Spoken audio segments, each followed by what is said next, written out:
US President Joe Biden on Tuesday stuck by his plan to remove the nearly 6,000 US troops from Afghanistan by the end of August, contingent to whether the Taliban cooperates to allow the evacuation of more Americans and their Afghan allies.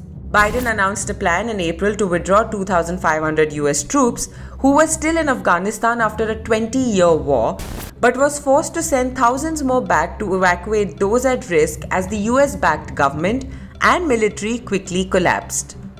The chaotic and perilous evacuation from Kabul airport that ensued has unleashed a wave of criticism and presented Biden with his biggest crisis since taking office in January. What happens next? US officials say the troop withdrawal must begin no later than August 26 to be completed by August 31st. The troops at Kabul airport include Marines and paratroopers. As they pack up their equipment and withdraw, the pace of evacuations by US and allied forces, which reached 20,000 a day this week, will inevitably slow down. How many people can be evacuated by the deadline? Since August 14, more than 70,000 people, including American citizens, NATO personnel, and Afghans at risk, have been evacuated from Kabul, Biden said on Tuesday. Biden has said the United States will evacuate any US citizen who wants to leave, and officials have said they will evacuate as many at-risk Afghans as possible. The Pentagon is also committed to evacuate the roughly 500 Afghan soldiers who have been helping to protect Kabul airport. What happens to those left behind? The Association of Wartime Allies, a refugee resettlement group, estimates 250,000 Afghans, including interpreters and drivers, and other workers who help the US effort, need to be evacuated, but only 62,000 have left since July.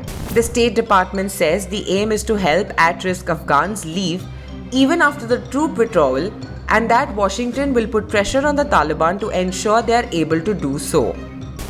What leverage does the United States have? One of the biggest questions the Biden administration and like-minded governments face is whether to recognize the government the Taliban establishes. This would have important consequences, including as to whether the Taliban will have access to the foreign aid relied upon by previous Afghan governments. A 2020 agreement signed by the former Trump administration explicitly states that the Taliban is not recognized by the United States as a state, but there are already signs Washington will have to talk to the Islamist militant group on some issues such as counter-terrorism. What about the humanitarian crisis? The United States, its allies, and the United Nations will have to decide how to deal with a looming humanitarian disaster. The UN says more than 18 million people, over half of Afghanistan's population, require aid, and half of all Afghan children under the age of 5 already suffer from acute malnutrition amid the second drought in 4 years. The World Health Organization says it has only enough supplies in Afghanistan to last a week after deliveries were blocked by restrictions at Kabul airport, and it is concerned the upheaval will push up coronavirus infections. The Taliban, meanwhile, have assured the United Nations it can pursue humanitarian work, but the world body will insist on women's rights and access to all civilians.